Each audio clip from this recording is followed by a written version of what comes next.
L'unité de recherche sur la régulation des réactions immunitaires et inflammatoires est une unité mixte INSERM, Université de Nice, Sophia Antipolis.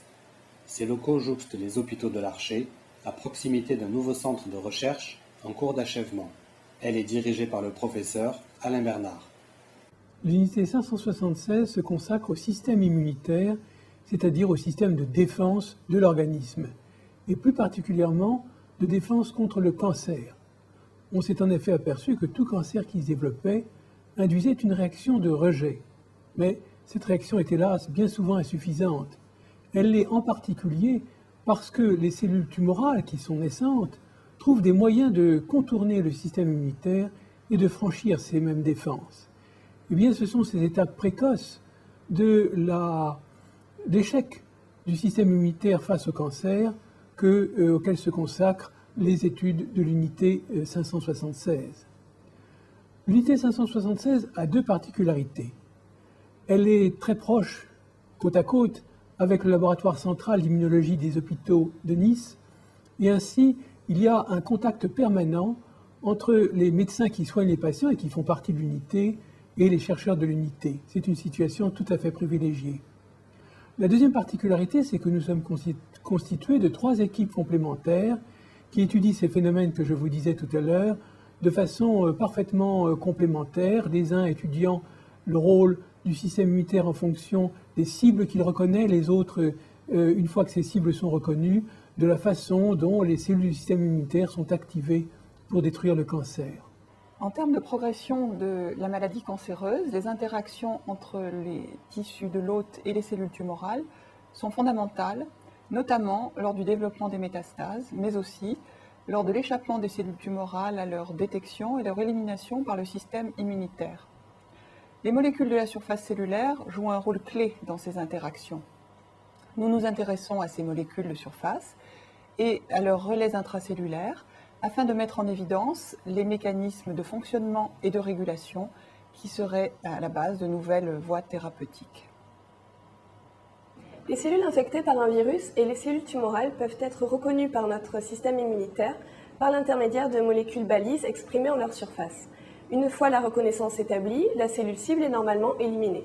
Cependant, les tumeurs ont développé plusieurs stratégies d'échappement aux cellules immunes, comme par exemple la perte d'expression de ces molécules balises, ce qui permet d'échapper au système immunitaire et de se propager.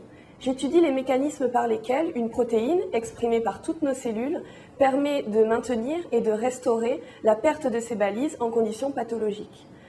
Cette approche doit permettre d'établir de nouvelles thérapies anticancéreuses.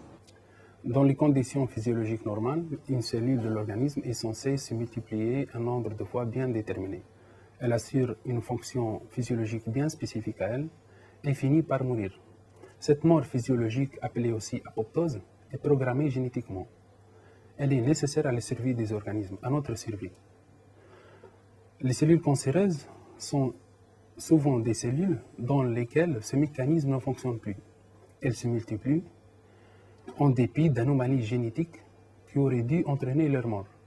Ma thématique consiste donc à disséquer les causes de cette immortalité dans le but de rétablir les conditions nécessaires à la mort de ces cellules malignes. Eh bien voilà, les travaux de l'unité 576 n'ont pas fait qu'apporter des données théoriques, et je voudrais beaucoup insister là-dessus, des données théoriques sur notre sujet de recherche qui est donc les relations qui se développent entre une mauvaise cellule tumorale et le malade qui l'abrite, ce que l'on appelle la relation hôte-tumeur. Mais déjà, nous avons aussi obtenu des conséquences pratiques pour les patients. Par exemple, nous avons découvert plusieurs mécanismes par lesquels les cellules deviennent cancéreuses. Vous savez que ces mécanismes sont très nombreux, fort complexes, et que les connaître est essentiel pour un jour pouvoir non seulement guérir, mais prévenir le cancer. Nous avons pu aussi dégager de nouveaux facteurs de pronostic pour certaines tumeurs, et cela est très important parce que mieux on adapte le traitement au patient, plus celui-ci a des chances de guérir. Enfin, sur le plan thérapeutique, nous sommes en train de préparer une nouvelle arme, une balle magique comme on dit, contre un cancer tout à fait particulier qui est le sarcome d'Ewing, qui est le cancer des enfants, le cancer des os des enfants, qui est extrêmement résistant. Et nous espérons beaucoup que ce médicament, qui sera prêt probablement dans 2 ans, et pour lesquels nous pourrons alors commencer ces essais dans le cadre d'un consortium européen, pourront améliorer singulièrement le pronostic de ces tumeurs. Merci de votre attention.